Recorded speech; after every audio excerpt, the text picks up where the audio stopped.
Hello, everybody, and welcome back to another episode of Box and Elbows. I'm your host, Tyler, and today's episode is jam packed. But first, let's cue the intro.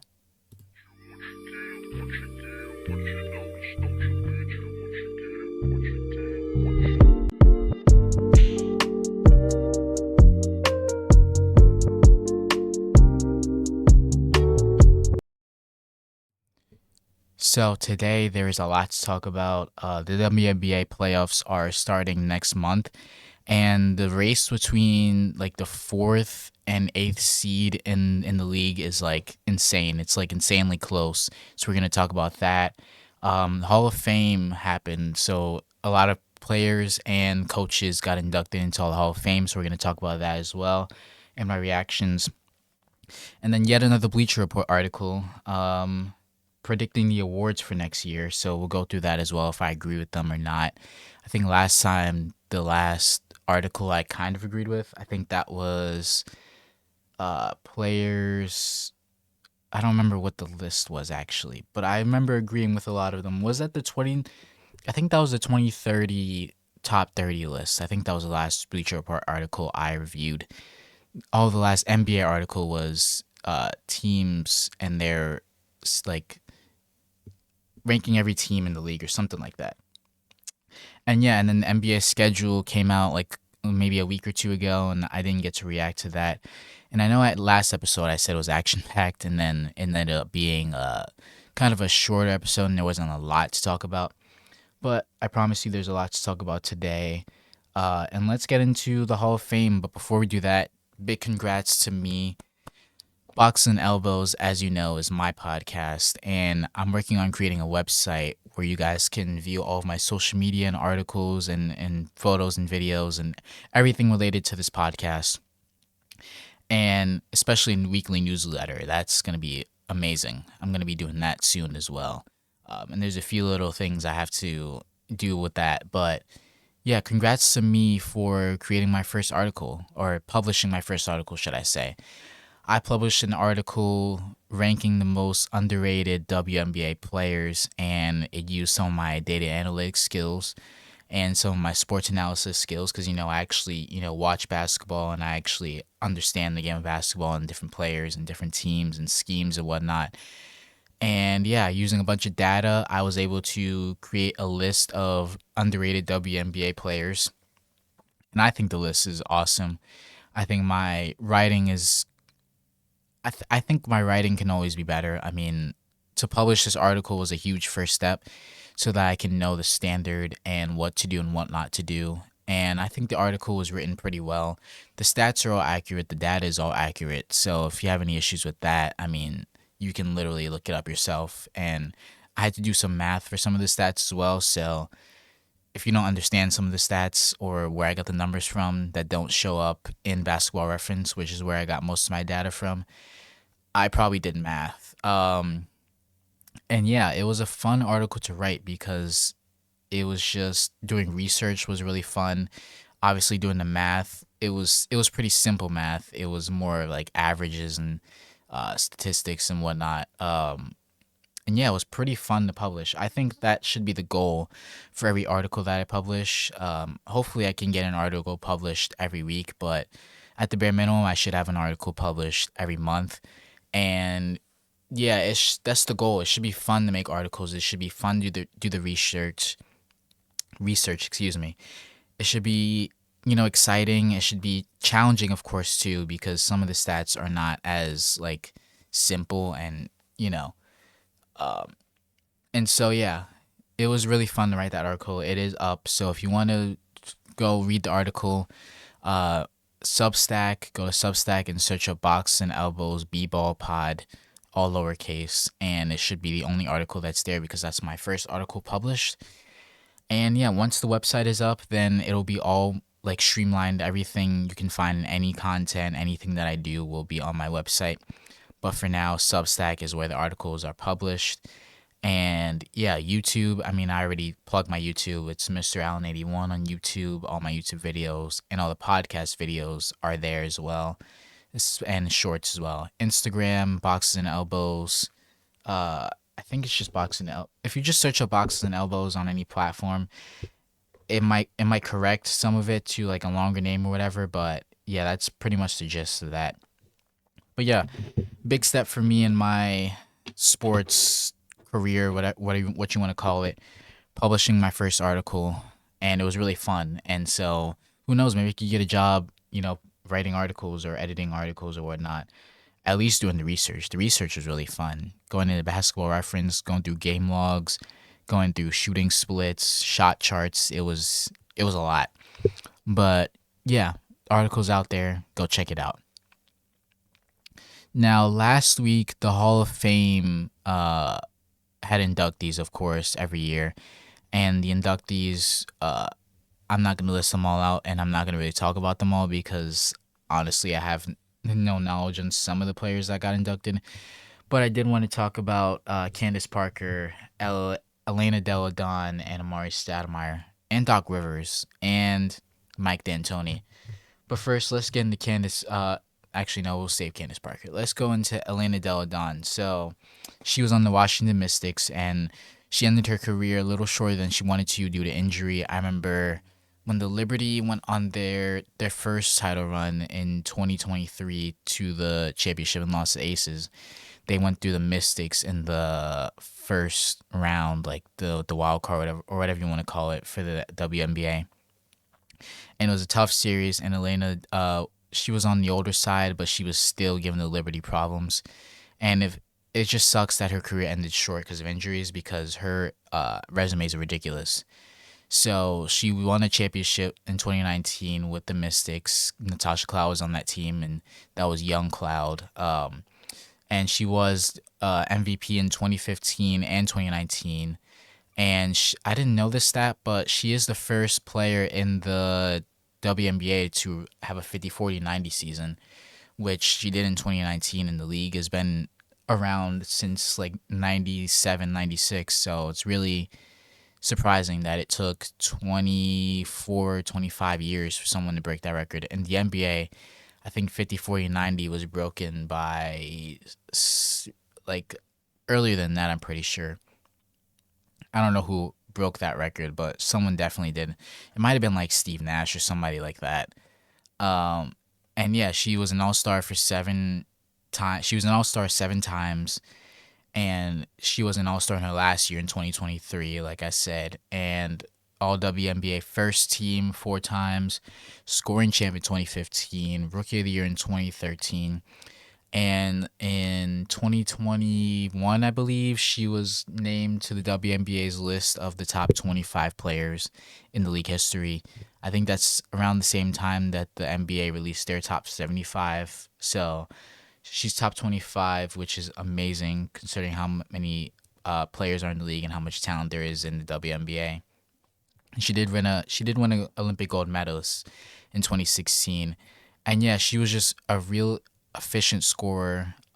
She get to her spot, mid range, hit threes. She was I can't remember if she was like a power forward or a forward, but she had guard like skills, and yeah, she was just amazing. So congrats to her. I know she shouted out her sister who was blind and deaf, or one of those combinations. And yeah, she just had a great career, and I loved watching her play. Now, I didn't watch her too much. I think the most I watched her obviously was that season, her last season when she played against the Liberty in the playoffs, and 2019, I guess, because I do remember watching that finals run as well. Cloud was amazing. Um, and yeah, just congrats to her on her career. Just wanted to give her her flowers. Next up, we have Candace Parker. Candace Parker is a 3-time WNBA champion, two-time MVP. She is a Finals MVP, Rookie of the Year, Defensive Player of the Year, 7-time All Star, All Star Game MVP, which is crazy, and 2-time Olympic gold medalist. And I remember all of her championships, 2016 especially because they went against the Lynx, and that was a tough back and forth 5 game series against Maya Moore and Cheryl Reeves. And I think the Sparks won on a game winner. I'm pretty sure. Was it? I know Chelsea Gray was on that team, and Neka Agumake was on the team as well. I can't remember which one of those three hit the game winning shot, but I'm pretty sure they won on a game winning shot. And the Sparks were the heavy underdog in that series, and Candace Parker led them to a championship. She was the MVP in that finals. And then in 2021, one of her most amazing performances against the Phoenix Mercury, Diana Taurasi, and this is when Candace Parker was with the Sky. She wanted to basically kind of end her career with Chicago, even though she ended it with Vegas. But she is from Chicago. She wanted to end her career in Chicago with the Sky and hopefully bring a championship. It was very, very similar to LeBron when he went back to Cleveland the second time, or not the second time, when he went back to Cleveland in 2015 and he wanted to bring a ring home. And the way he won the ring was just crazy. And same with the Sky. They were underdogs. They were, I remember, was it last game? They were talking about like, they were talking about the Liberty. Oh, yes. Liberty, the New York Liberty were playing the Chicago Sky. And they were talking about, the Liberty struggles throughout the season and how, you can be a 500 ball club in the playoffs and still make a run. And that's exactly what the Chicago Sky did. They were literally at 500 throughout the regular season, and they made a championship run led by Candace Parker, led by Kalia Copper. Vandersloot was on the team. And yeah, just an amazing finals against the Mercury, which is crazy because Kalia Copper is now in the Mercury. But yeah, that was her most memorable title for sure. And then in 2023, everybody wants to like discount it because she went to like the reigning champion, like the Aces. Wow, the Aces won the championship in 2022, and so then Candace Parker signed a 1 year deal with the Aces, and it was basically like Kevin Durant signing with the Warriors, even though Candace Parker was older at this time and she wasn't like MVP Candace Parker, and she still helped the Aces win the championship against Liberty. I think she got hurt towards the second half of the season and didn't play, and she was in crutches. And you know, certain players that loss is huge, but for her, it was more of her giving her advice in the locker rooms during games and during the playoffs, and really instilling that mentality into Asia Wilson of how she played, which is to just be relentless, stick with it and trust the work that you put in, because that's exactly what Candace Parker did, winning Rookie of the Year and MVP in the same year. That's insane. Like, no player ever does that. Like, that's just crazy. And yeah, she was one of my favorite players growing up. Her and Sue Bird, which is why I'm so like not baffled, but like, what's the word to use? Like, whenever I posted about Caitlin Clark, and when I continue to post about Caitlin Clark because she's gonna be in the league for the next 5 to 6 years minimum, and people will say, "Oh, you only watched because of Caitlin Clark," and it's like, no, I literally watched when Sue Bird and Candace Parker took over the league. Diana Taurasi, uh, Elena Delle Donne, like there's so many players. Maya Moore, Sylvia Fowles.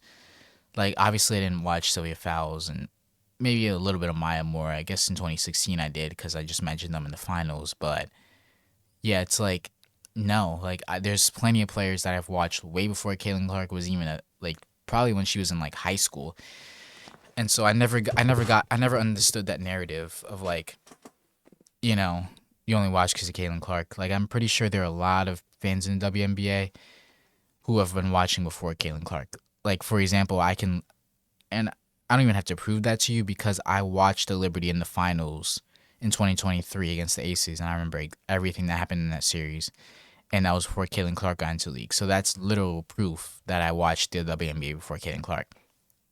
And I don't really entertain those comments anymore because they're just getting old, and it's the same type of people and the same comment every single time, and so at some point it just gets boring. And those people are trolls, they're bots, and they're just gonna do that for likes and views or whatnot, and it's okay. It's it's whatever. Like, I don't need to prove myself to them at all. My ball knowledge is all up here and instilled in the brain, and it's all before Caitlin Clark got into the league. But yeah, just wanted to give Candace Parker her flowers. Amazing player. Um, yeah, she was really fun to watch, and she definitely deserved to be in the Hall of Fame for sure. Next up, we have Amari Stoudemire. I see. I'm kind of mixed about this because on one hand, I do believe that he deserved to be in the Hall of Fame, but on the other hand, there's so many great players and so many even players today in the league that have greater resumes than Amari Stoudemire. And so, if it's not based on resume, I'm not really sure what they're ranking Hall of Fame off of.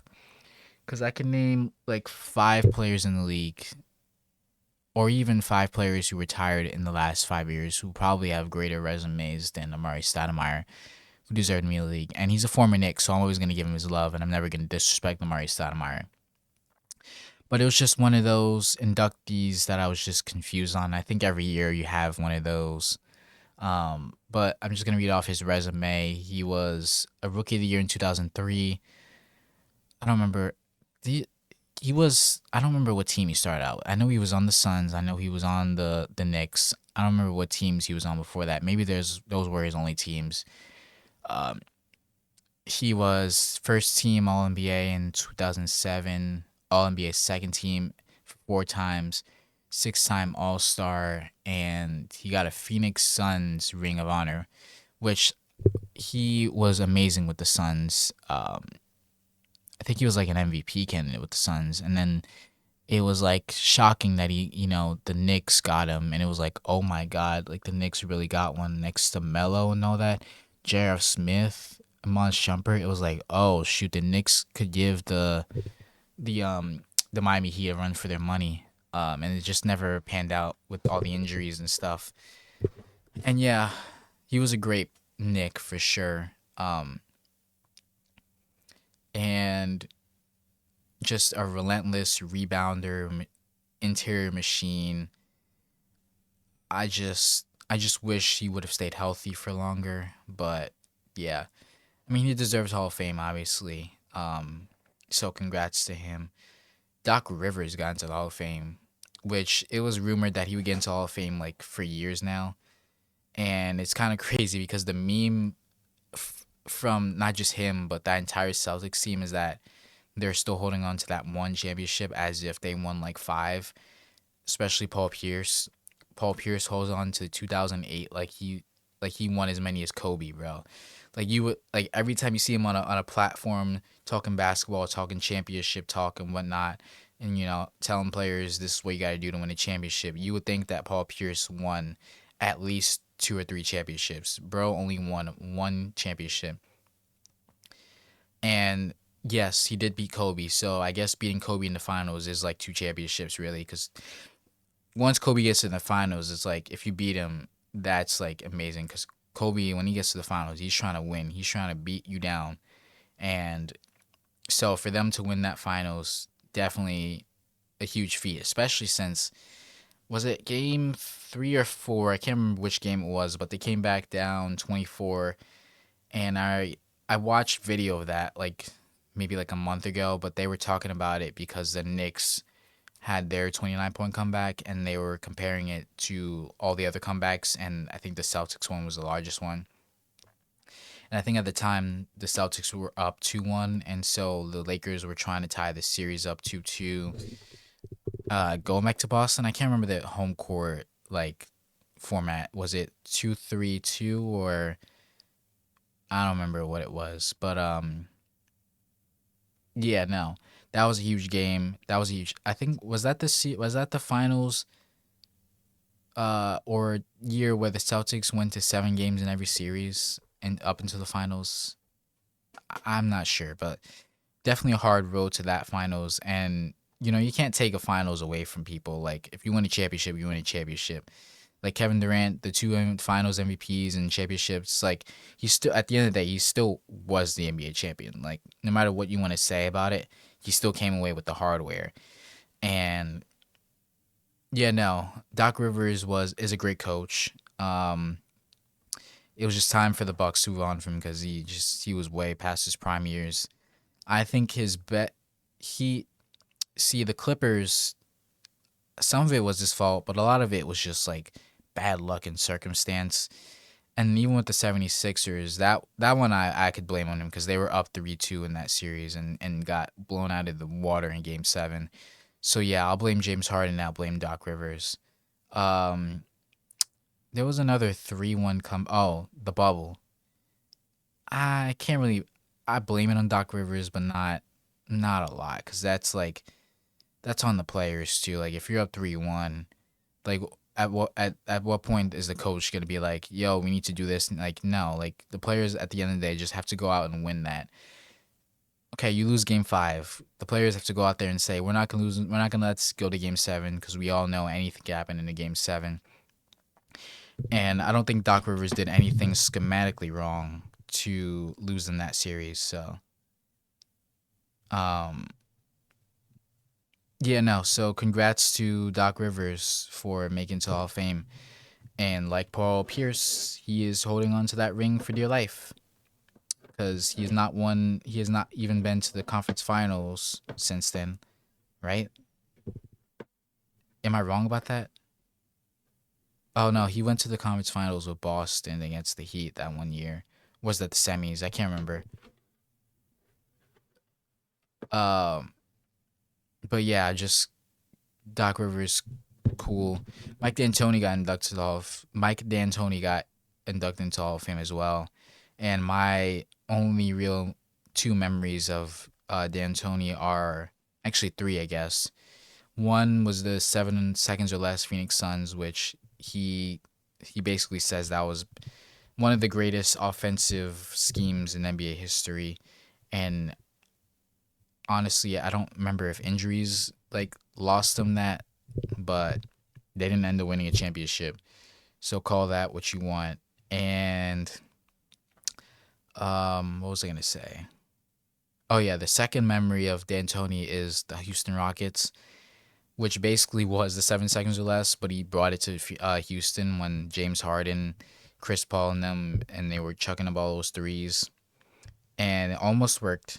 If Chris Paul had stayed healthy for if Chris Paul was healthy for game 6 or game 7, Houston probably would have walked away with that series. And I don't know if they would have beat the Cavs because LeBron put 51 on the Warriors' head, and so I feel like if Braun saw Chris Paul and James Harden on the defensive end, because they're gonna put PJ Tucker or Trevor Ariza on Braun, and he's still gonna fry them.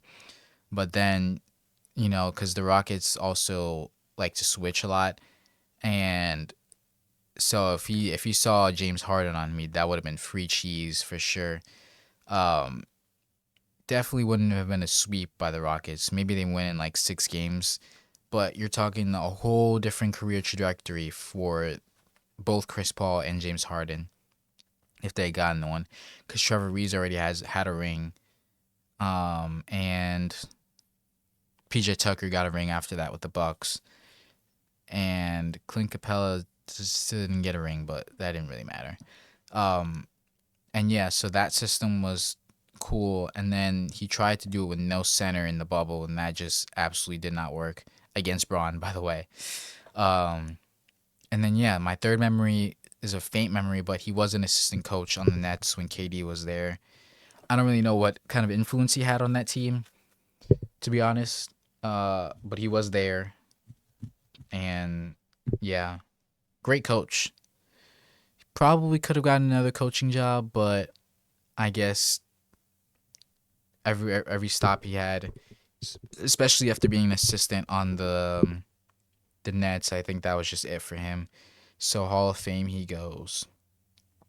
And yeah, those are all the players and coaches I just wanted to talk about and give them their flowers. Congrats to the 2026 Hall of Fame class. If I didn't mention you, it's probably because I didn't know who you were or what you were about, and I just didn't feel like researching all that. I could have done that and watched tape and whatnot, but I feel like the players I wanted to talk about are the players I actually watched in real time. And so it's just better to talk about them and their accomplishments and seeing the fruits of their labor work out and them being inducted into the Hall of Fame. So now, Bleacher Report keeps putting out articles like all the time. And for me to react to every single one, that would be insane because literally every day Bleacher Report is coming out with a new article. And sometimes it's just like minor updates about like, teams and stuff like that. But other times it's like, like huge articles where they do like predictions or rankings. So those are the articles I want to react to. And so they put out an article. Hold on, let me just show you. If you are on Spotify, you're gonna want to switch to video. If you're on YouTube, you're already gonna see video. And yeah, it's kind of cool that I enabled that on Spotify for the video.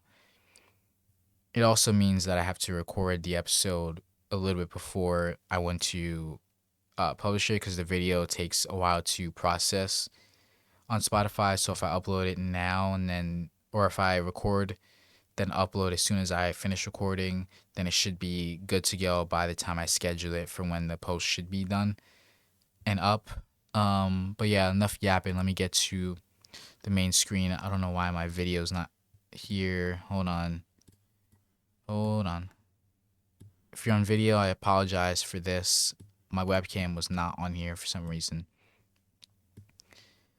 There we go. Perfect. Okay. So Bleacher Report put out an article for early betting odds and predictions for every 2027 NBA award. So the dog days of summer can be difficult to slog through. Even the New York Knicks fans have long since washed out the champagne and entered what's next mode. Incorrect. I'm still in championship mode. Literally yesterday, I watched Game 4 of the finals again. The day before that, or 2 days ago, I watched the press conference from Game 1 of the NBA Finals where Mike Brown, OG, and Brunson spoke. And then Shaman had his time to speak. And Big Cat had his time to speak. And I watched that, and I watched the film of what they were talking about too. Which is interesting because going into next year, some of that can be relevant, obviously, but also, different team. And speaking of that, just a little segue and sidebar. I know people. I guess this is my opinion, and we all know Mitchell Robinson. The loss of Mitchell Robinson was big for the Knicks, and it's obviously going to be felt. But at the same time, Robinson could only play like 13 to like 17 minutes a game. Uh, backing up Cat, and so the loss of him, replacing him with Drummond, I think personally, Drummond's not, Mitchell Robinson, but Drummond can definitely give you more minutes than Mitchell Robinson. Drummond can give you about 20 to 25 minutes if needed. In fact, he was starting games last year when Embiid was out, and so just that fact alone that he can play like 10 to 15 more minutes than Mitchell Robinson could, especially when Cat in foul trouble. Now, are those going to be 25 great minutes? No. But at the same time, it's just another big body. Drummond can just eat up fouls. He can still block shots, and he can hit threes and free throws. Nick, the threes and free throws alone is already going to be a huge upgrade for Mitchell Robinson because Mitchell Robinson just left points on the board every time he got fouled. Drummond is a better free throw shooter than Mitchell Robinson. Still not great, but also he hits threes as well. So he has a touch for like a shot. And yeah, just the fact that he can play 20, 25 minutes is already a huge plus considering Cat. Well, we don't know what Cat's going to be like going into next season.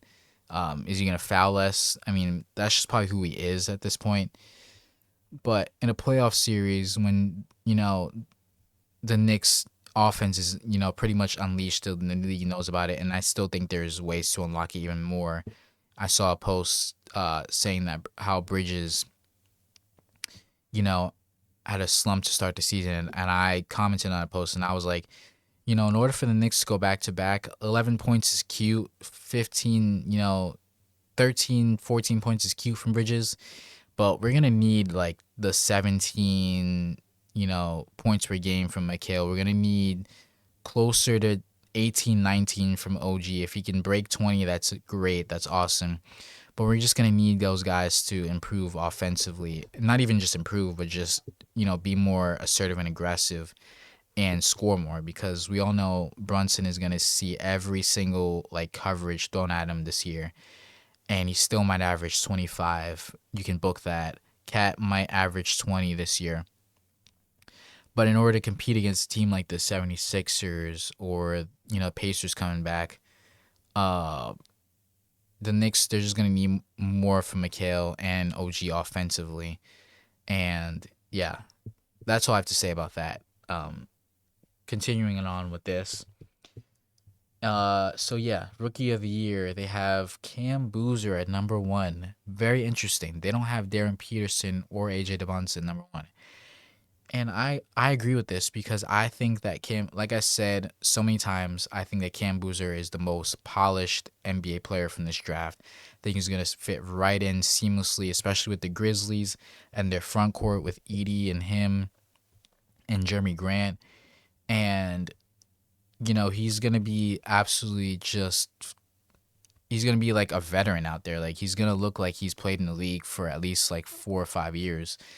And it makes sense that he's above a guy like AJ DeBonso, who's gonna be on the Wizards. And we just I feel like the Grizzlies have less question marks and less like expectations than the Wizards do, and so therefore Cam can just ball out and really show his skill set at a higher level than a guy like AJ, who is gonna be they're gonna try to win games. So while he's gonna develop, his development is gonna be put right to the test. Whereas Cam Boozer, like the development is just already kind of there. Like you don't really need to question any of his skills because they translate well to like NBA basketball.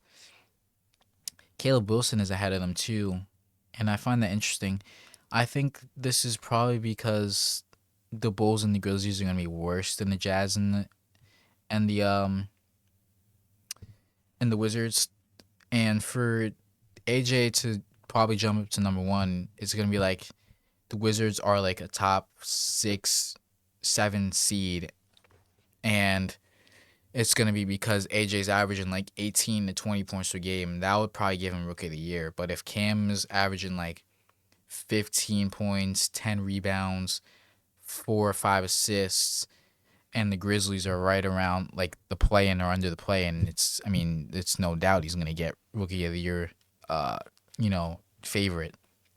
Same with Caleb Wilson. The Bulls are gonna be so bad that it's like he has a chance to just ball out, and there's no real like the sky's the limit for him to just show what he has, as opposed to like Darren Peterson or AJ, where the Jazz and the Wizards are gonna try to compete.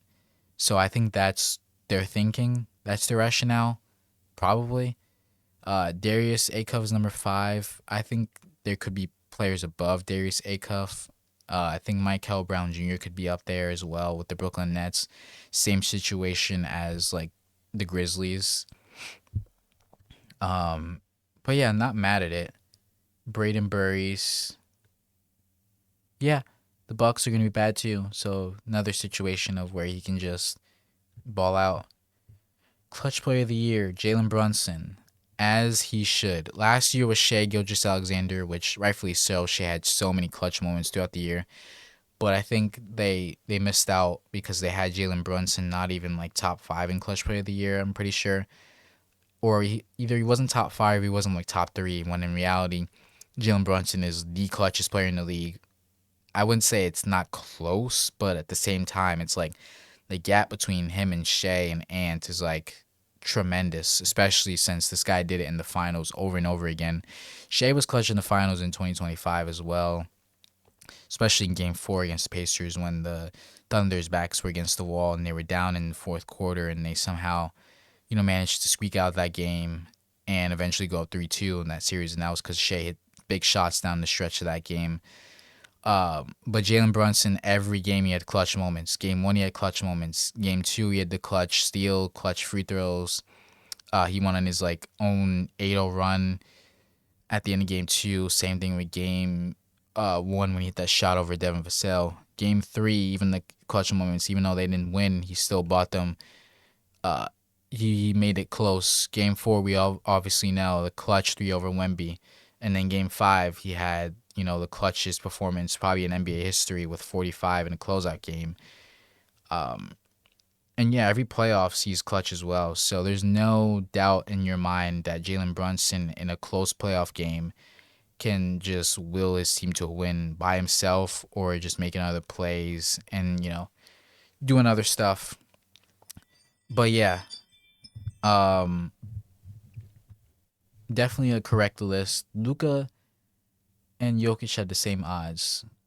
Very interesting.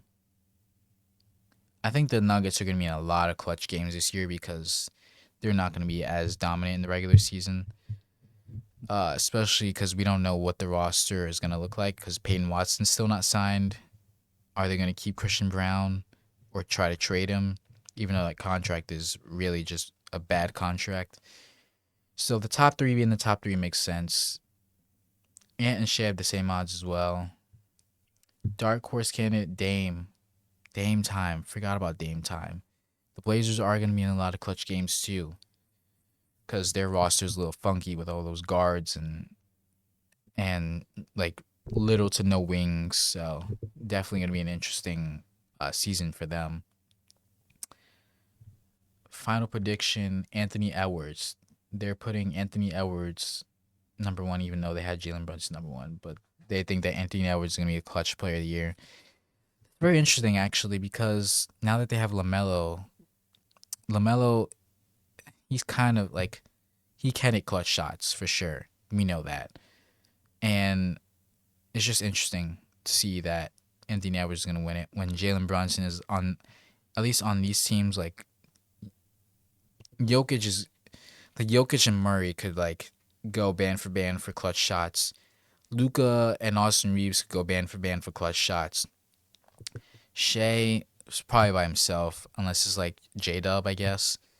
Anthony Edwards has Lamelo. Jalen Brunson, the next closest clutch player would probably be like Anunoby. And the gap between Brunson and Anunoby in the clutch is way bigger than any of these other stars and their second clutchest player. So just pointing that out there. Sixth man of the year, they have Dylan Harper winning, AJ Mitchell being right behind him. Which so the Thunder are they're gonna start Case and Wallace then, right? They're gonna have Shea, Case and Wallace, J Dub, Chet, Hartenstein. Personally, I like that, and I would like to keep AJ Mitchell off the bench. But like AJ Mitchell also is proved at least proved last year that he can start, and so I don't know what their strategy is gonna be like, cause like AJ is also gonna want to close games as well, and maybe iHeart doesn't close games, so you really put Shea, Casey Wallace, uh AJ Mitchell, J Dub, Chet as your closing lineup, I guess. I mean, that's a really good closing lineup, not gonna lie. Because we've seen Chet play center. We've seen last year or years prior to that, when the Thunder won a championship, J Dub played a lot of four and sometimes played five, so we know he can do that. So yeah, that would be the closing lineup. So then yeah, he would win six man of the year, or would be a six man of the year candidate. Simons, I forgot about Anthony Simons signing with the 76ers. That's going to be interesting because Simons is not going to get a lot of burn on the 76ers. Like, I feel like Anthony Black and Peyton Pritchard are going to get a lot more burn off the bench than Simons will. In fact, I would put Peyton Pritchard ahead of Simons, to be honest, because the Celtics are actually going to need Peyton Pritchard. And on the Celtics, wouldn't Peyton Pritchard just start? Because you would have Derek White, Peyton Pritchard, Jason Tatum, Paul George, and Kata. So how would Pritchard be six man a year if he's gonna start? I don't know who they would start over Peyton Pritchard at the guard position, unless I'm like clearly missing somebody. Reed Shepard, interesting. Oh yeah, because Fred's coming back, so Fred's gonna start probably. If I had to put my top three, would be Dylan Harper, obviously. Honestly, Dylan Harper, if he doesn't get injured, is probably just a lock for six man a year just because of how great he played in the finals last year. AJ Mitchell, and then third I would put Anthony Black over Simons. Although it kind of sucked that Anthony Black just kind of sucked the second half of the year when he had a great first half of the year. Um, and then I think they paid him right. So yeah, I don't know. Dark horse candidate Keyshawn George. True. I mean, the Wizards are gonna need him off the bench. Um, Terrence Shannon Jr. for the Timberwolves. Timberwolves are an interesting team because they have no wings essentially. Like Jaden McDaniels and Anthony Edwards is a two guard, but he's gonna have to play wing this year. And I guess Io's gonna play wing too. But like three other guys in their starting lineup are all guards. And so Jaden is the only wing and he's playing the four. And other than that, they have like no other wings except for like uh who did they pick up? Trey Lyles, I guess. But like yeah, you're gonna need guys like Terrence Shannon Jr. to really, really step up and be a key player. We saw flashes during the playoffs last year, especially against the Nuggets, but it's gonna be needed for 82 games now. Um, I feel like if they kept, I know Randall sucked in the playoffs, and yeah, you probably just wanted to get rid of him. But I personally think the Timberwolves would have looked a lot, so much better if they had LaMelo. Um, cause like if you're the Hornets, would you have wanted if the Wolves kept Randall, would you have wanted Randall or Naz Reid? Probably Naz Reid at that point still. But the starting lineup would have been LaMelo and McDaniels, Randall, and Gobert. And that starting lineup looks a lot better than this starting lineup. And you would still probably have Io coming off the bench. So that would, I don't know what they were thinking. Trading Randall and Reed and not really addressing that power forward position. But yeah, with Lamelo, now you wouldn't need Randall. You could get away with Randall doing Randall stuff because Randall wouldn't have the ball in his hands nearly as much as he did last year, especially when Ant was out. Now, whenever Ant's out, it's gonna be Lamelo or vice versa. But Randall really just would have helped with the defense and playing big and whatnot. But now they can't do that. Most improved player, they have Brendan Miller. So what? They expect so Brandon Miller averaged 20 last year. So for most improved, they would expect him to average closer to 25, which is definitely possible, especially with the loss of Melo. Him and Connor are going to need to step up. Peyton Pritchard, Dylan Harper, Asar Thompson, Khalil Ware. Dark horse candidate Jalen Tyson. Yeah, I think Jalen Tyson is going to need to step up a lot because the Cavs did not do anything this offseason. In fact, they still haven't signed James Harden, so I don't know. And they traded Dennis Schroeder, so I don't know what they're doing over there in Cleveland. But yeah, Brendan Miller is a good pick. Peyton Pritchard, I just don't know how much better Peyton Pritchard can be. Like, I feel like every year he improves, and yeah, he's probably gonna need to put up like not historic numbers, but like really like more than 15 points per game. But at the same time, we all know he's capable of doing that. Like I feel like most improved is like we know you're capable of doing this, and you know. But like Asar Thompson to win most improved player, it would be for him to take an offensive jump, especially because the Pistons need it. Khalil Ware, his most improved campaign is literally just gonna be him playing more minutes than on the Heat because Eric Spoelstra just did not play him. Um, and yeah, my voice is getting a little something's there. But yeah, I like this dark horse candidate Jalen Tyson because yeah, the Cavs are moving weird over there. I don't know what they're doing. They don't yeah, Max Strus starts at the three, but and Jalen Tyson started most of the season because Max Strus was hurt, and I think they should just keep it that way. To be honest, I think Max Strus would just be better off the bench, personally. Defensive Player of the Year. Damn, you know how crazy that is for any player to have minus odds for an award in the season not even started. For him to be minus 340, they're basically so they make the trophy every year. They're basically making that trophy right now, and they're you know how you have like shipping delays or whatever. They're shipping it to Wembenyama's house currently right now, and it's gonna be like arrives in like five uh like 200 days. It's gonna be like uh DPOY trophy shipping to Wembenyama's address, arriving in 200 days. That's basically what this award is. I mean, what this ranking is saying. My God, to be minus odds for an award, like we all know Wemby's gonna win DPOY. Like that's just no secret. If he plays 65 games, it's the award is his, so it makes sense. But like, damn, for the next player to have plus 1,000 is crazy. Also, the gap between Asar and Chet is not that big for it to be a 1,500. Like, yeah, no. Also, don't sleep on Bam, because the Heat's defense is gonna be absolutely nasty.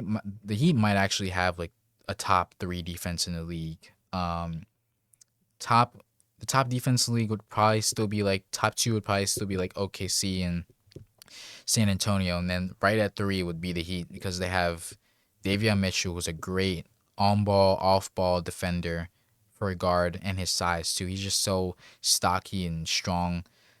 They have Andrew Wiggins, who's always been known to be a good defensive player, especially in his later years with the Warriors, and now Giannis, DPOY, great help defender, um, and Bam. So like the Heat are just gonna be so tough to score on. So don't sleep on Bam.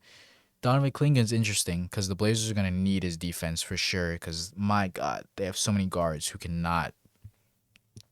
It's gonna be like, remember the first, was that the first year or like 2 years, 2 or 3 years ago when Rudy Gobert got to the Wolves, and it was like the scheme was to just let like guards and whatnot funnel to the paint so Rudy Gobert could just sit there, kind of like what the Spurs did last year, where like they played up on players, but like they played so aggressive because they knew that Wemby was in the back line.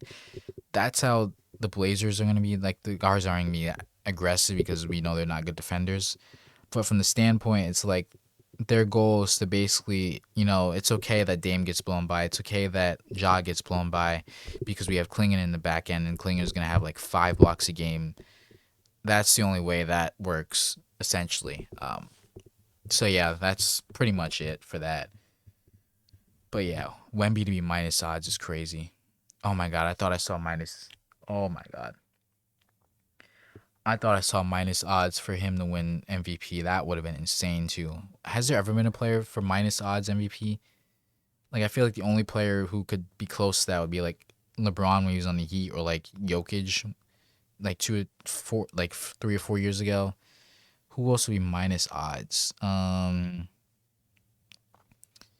no one, because honestly every year going into the MVP race, it's always been a surprise. Like from 2017, it was a surprise that Russ, going into the season, you didn't think Russ was gonna win MVP, and then he did. Uh 20 2019 was that Giannis, or I think that was Giannis. You didn't go into the season thinking Giannis was gonna win MVP. Uh, who won it last year? It was like because it was Jokic or SGA, but yeah, you just didn't know like who was gonna go into the year winning MVP. And it's interesting that Luka's, or wait, wait, what? I'm confused. Luka has a plus 700 odds. Jokic has plus 600 odds, but Jokic is number 4 and Luka's number 3. Wouldn't you just swap those because Jokic has better odds? Also, I wouldn't sleep on Jokic again because the Nuggets are going to need literally MVP performances from him every single night for them to just even stay top 4, because we already see the deficiencies with their roster, and especially if guys aren't healthy, they're going to be doomed. Dark horse candidate for MVP is Tyrese Halliburton. Very, very interesting. Coming off an Achilles too. That's very interesting. Let's see what they say on Hallie. Returning from an Achilles injury renders Halliburton a wild card, but if he's around 85 to 90% of his former self, which we predict for him to be, he even said himself, he was dunking literally. He's ready to go, training camp and all that. We're talking about someone who can clear 20 plus points per game and efficient shooting while leading the NBA assists. Okay, yeah, that makes sense. He is gonna average 20 on the season probably, and with Zubac down low, he's gonna have a lot more assists off the pick and roll. Um, because Zubac is such a great finisher around the rim, and Kelly Oubre off the bench is gonna be a huge addition as well. So the Pacers did get better, so he's gonna average more assists for sure. I could see that.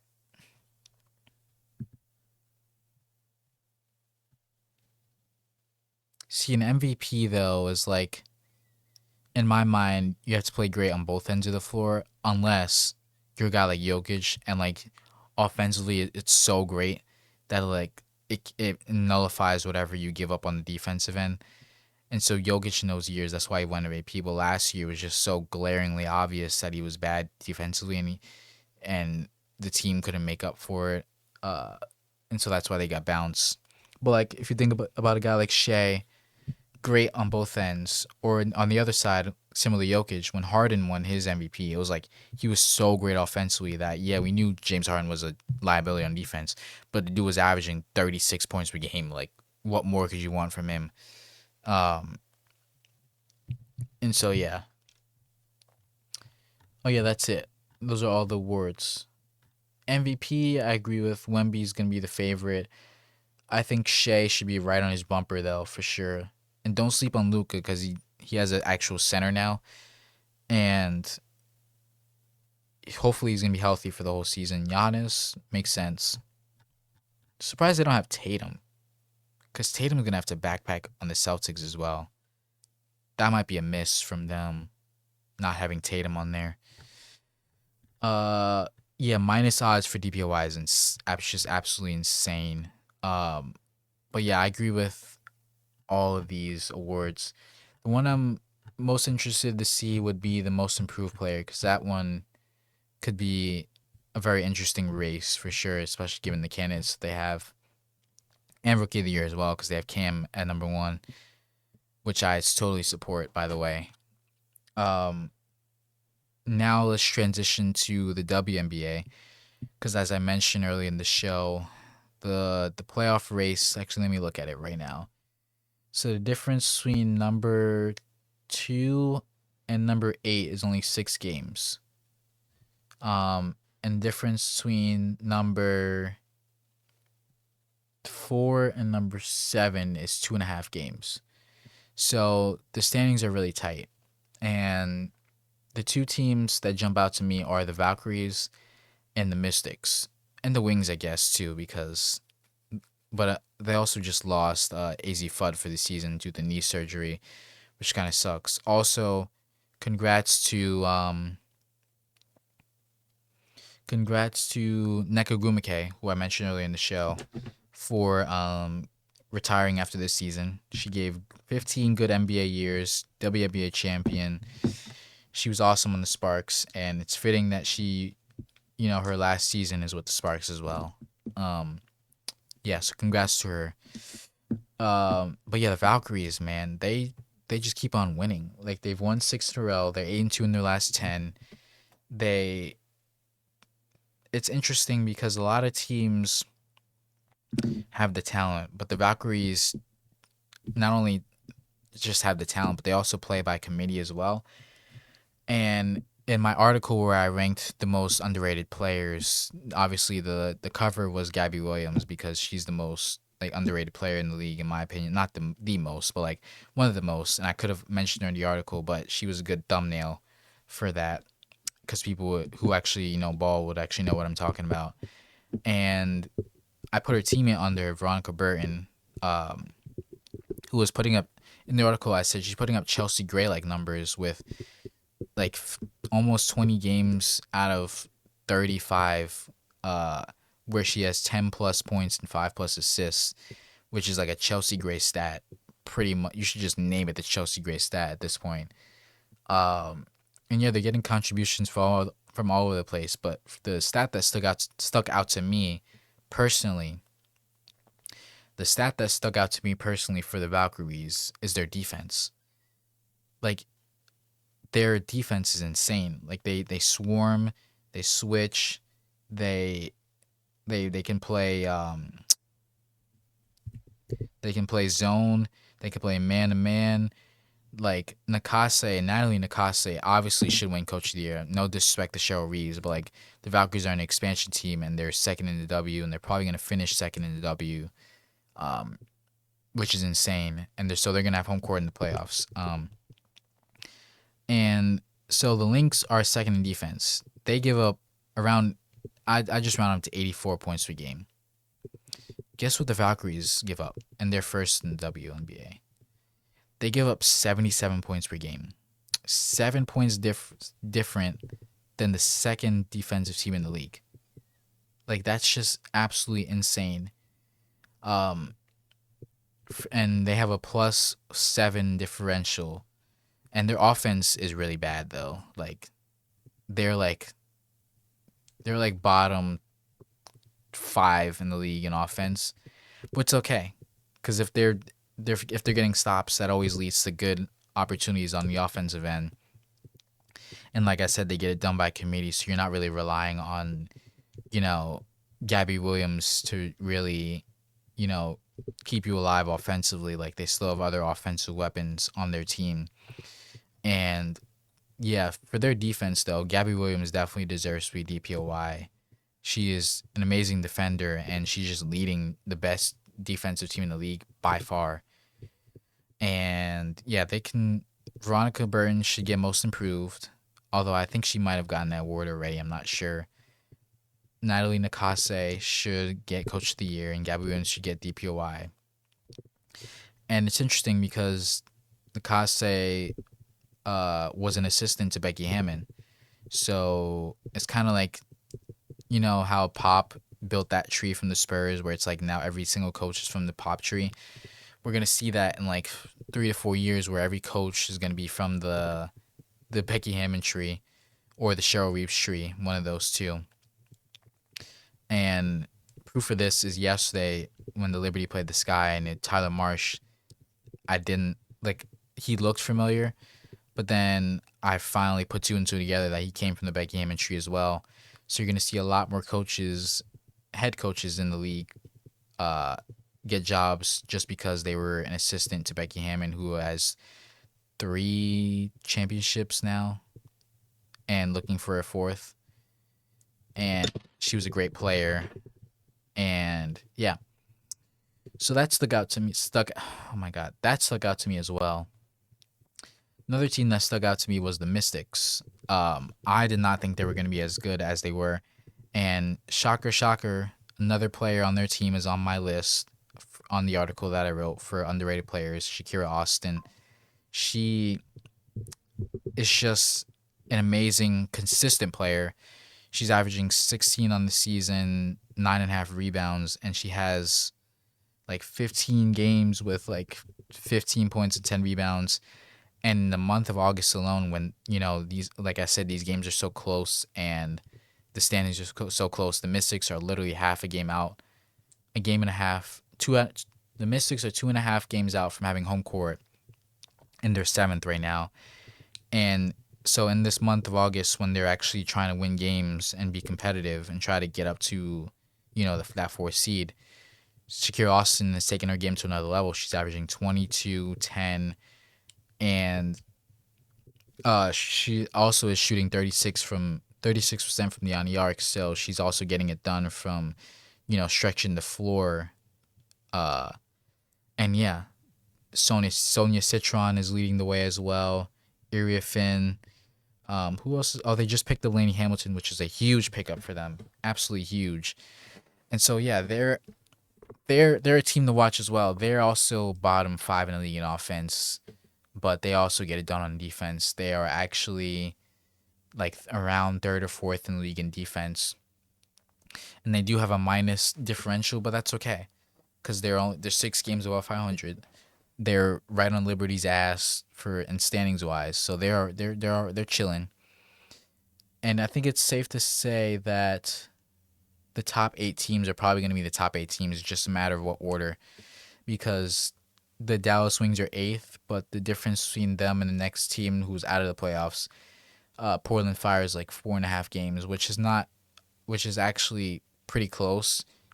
But I think with Paige, and it sucks that AZ Fudd's going to be out for the rest of the season, but Paige, Jessica Shepard, who should be in most improved player talks as well, they're gonna keep afloat. I think they're gonna win a couple games here and there to stay afloat.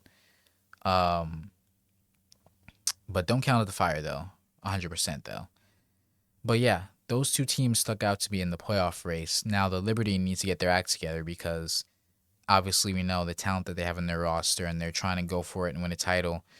And I already displayed my frustration with the coach and how I want him fired for many different reasons. One being that against the Sparks, like a couple games ago, the coach allowed a 21-0 run without a timeout. Let me get that straight. The Sparks went and scored 21 straight points, and the Liberty called zero timeouts. And that's just inexcusable. Um, it's inexcusable to give up 21 straight points in general, but to also call no timeout is just insane. And I was saying, like, at 7-0 run, you call a timeout. I feel like Chris DeMarco was the king of, like, calling timeouts when the opposing team scores, like, 2 or 3 straight baskets.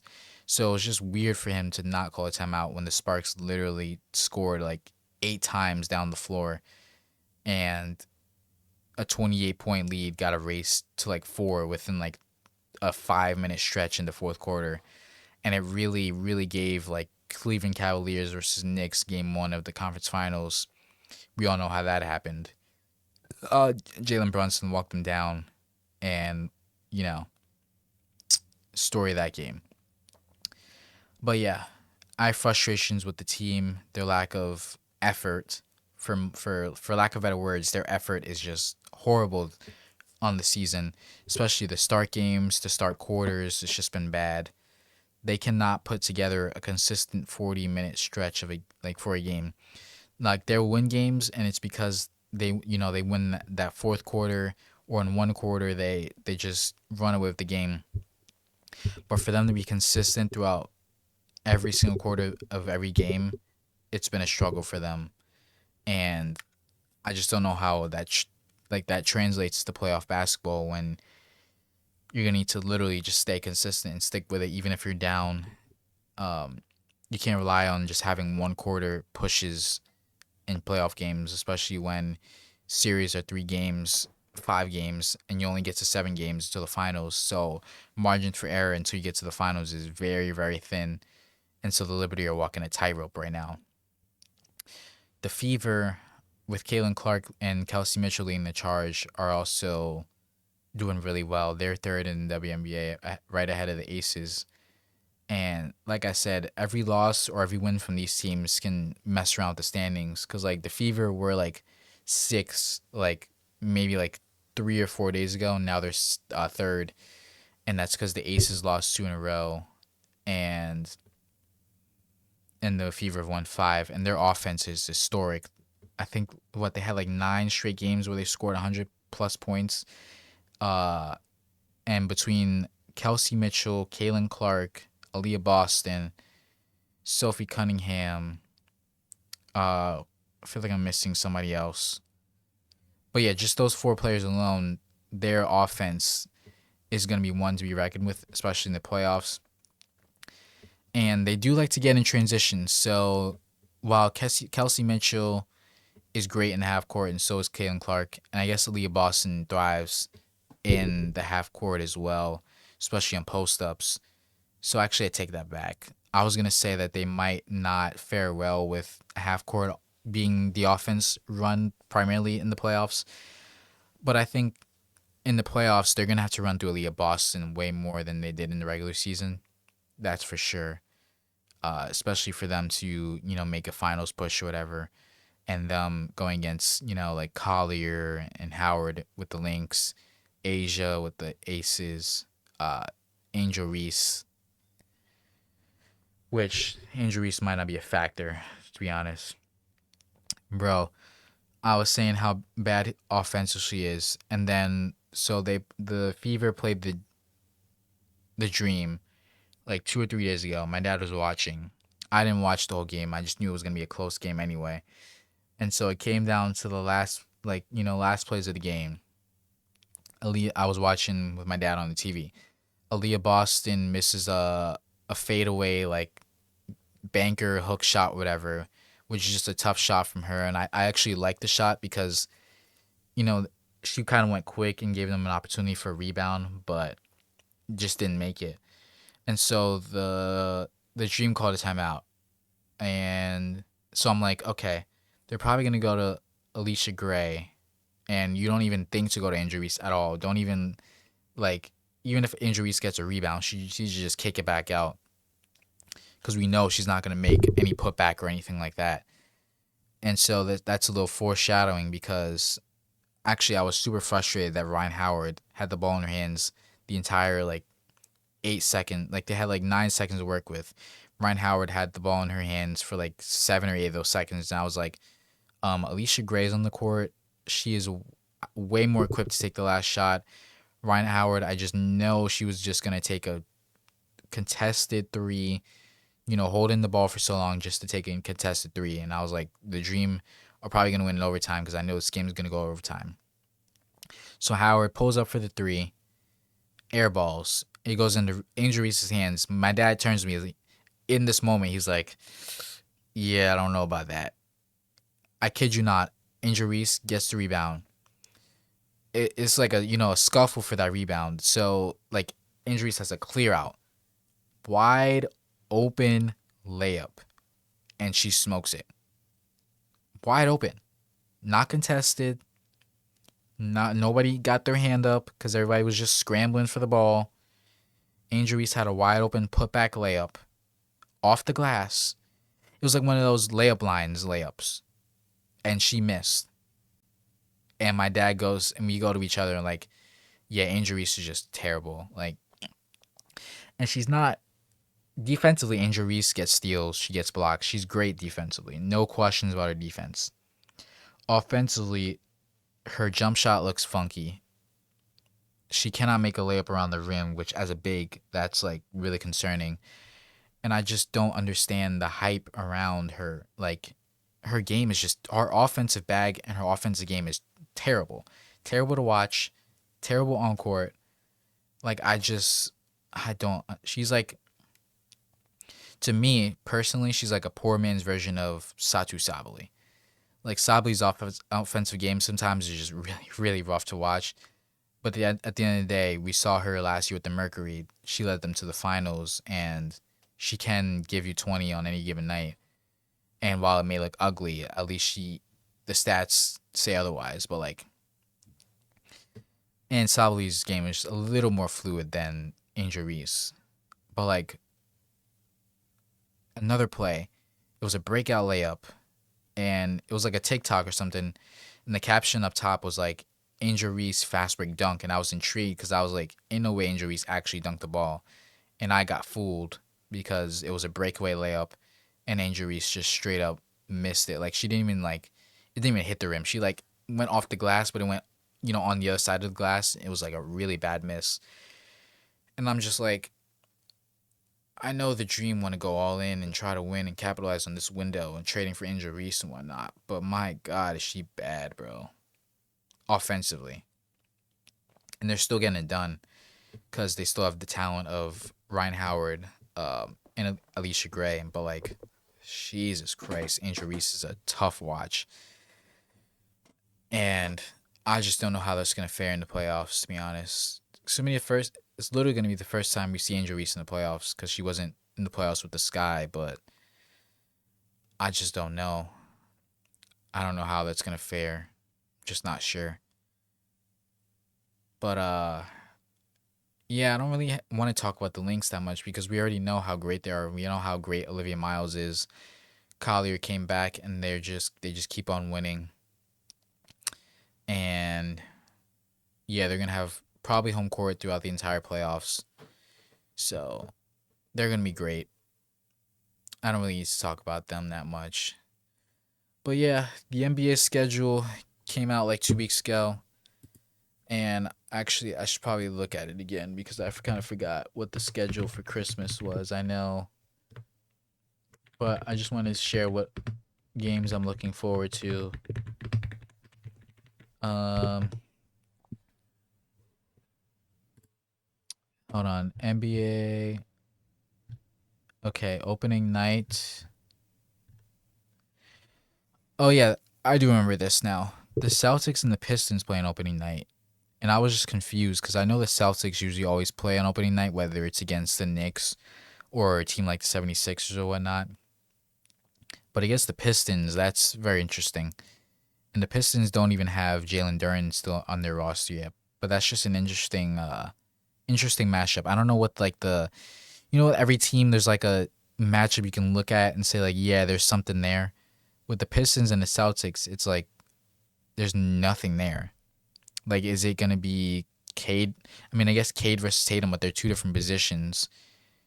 Then you would go to like Kada and Robinson versus Duran, but Duran's not even on the team yet. I don't know. Asar versus Tatum, I guess that'll be fun. That'd actually be really fun to see a guard or Asar try to guard Tatum. Uh, and honestly, I wouldn't be surprised if Tatum has like 30 or 40 in this game. Not gonna lie, just to show that he's back, like fully back. We obviously know the 76ers and the Knicks are going to play. The story about this is, the 76ers getting Braun and Jaylen Brown and them going to be stacking up. And, they're going to try to want revenge against the Knicks. Jaylen Brown wants revenge against the Knicks. LeBron wants to see the Knicks lose. The 76ers and Joel Embiid got swept by them last year. So all around, there's just stories all over the place for that team. And if the Knicks lose this game, nobody really gives a shit. Like, honestly, like that's gonna be the least of our concerns if we lose this game. Even if let's say we lose by 30 or 40 this game, which I don't see how it's gonna be a close game. But let's say the Knicks lose by 25. You really think Knicks fans like me are gonna be like, oh my god, we're worried about the 76ers. Oh my god, this team is so fucking good. Like, yes, we're gonna be like, yeah, this team is so fucking good, but at the same time, it's gonna be like, yeah, this is the first game of the season. Like, which I don't. If the Knicks lose by 25, I'd be shocked. I'd genuinely be shocked, and not a shocked like it's concerning shocked. More like, yeah, they just didn't come out with the energy. Championship hangover, which OG literally said, was it yesterday or 2 days ago that yeah, he's still thinking about the tip and whatever. Pause. Um, but like he's ready to, everybody in the locker room is ready to do again. Jalen Brunson, Fanatics Fest, all the interviews, he's like, yeah, we're just trying to get over it, trying to win another championship, and do it all over again. And that's what every champion says. But also, there's clear hangover with a lot of teams. The Thunder did not have championship hangover. In fact, they started the season like 14-0 or some shit like that. The Celtics, did they have championship hangover? Not really. They still won 60 games. The Nuggets definitely had championship hangover because they lost in the second round. It's just the way they lost in the second round. 22 Warriors, we knew they weren't going to be the same. That championship was like their only championship with that roster. 2021 Bucks definitely had championship hangover for sure. But yeah, I don't think the Knicks will have a championship hangover just because I believe Jalen Brunson and his mentality is going to stay the same. It's almost going to be like this team never won a championship, and that's how desperate they're going to be. So, yeah, this matchup is going to be fun. Thunder Spurs, conference finals. Yet another match of Chet versus Wemby. Is Chet going to be scared this time? Probably. We'll see. The Thunder got worse, though, roster-wise, even though they're bringing in Ade Mora and a couple other rookies, and Thomas Sorber's probably going to get playing time. Topic is probably going to get playing time now. But the loss of Dort is going to be huge for their defense, although Casey Wallace is pretty much Lou Dort without the extra antics and stuff. So, yeah, that kind of helps. Then let's go to Christmas because Oh yeah, I'm looking forward to the Celtics and 76ers matchup. Definitely. Definitely looking forward to that. Um where okay, Christmas Day matchup. Spurs and Knicks. A little early for them for this game to be honest. 12 o'clock. Like people don't really wake up for Christmas until around like 12 to be honest. So it's gonna be interesting to see how many viewers are gonna be locked in for this game. I know I am because I want to see Wemby get booed the fuck out in the Garden. Like Wemby, like when they return to the Garden for Christmas, Wemby will get drowned in boos.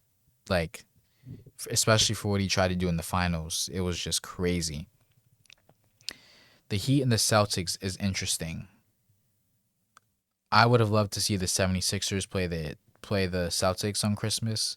Personally, I know the Lakers have to get a Christmas game, and LeBron going back to LA and probably gonna get cheers. I don't know. I don't know what's gonna happen in that game. But for that to be a game instead of 76ers Celtics is kind of weird. Not gonna lie. Um, Thunder Timberwolves is always a fun matchup. Ant versus Shea. Probably gonna clamp up Lamelo. Not gonna lie because it seems like every guard that plays against OKC is just like they struggle, and that's just the nature of like what happens. The Nuggets and Warriors, which I feel like they always play each other. The Warriors are gonna be ass this season. Like watching pods start games is gonna be frustrating, like genuinely, because Jimmy Butler is not gonna play at least until like February or March.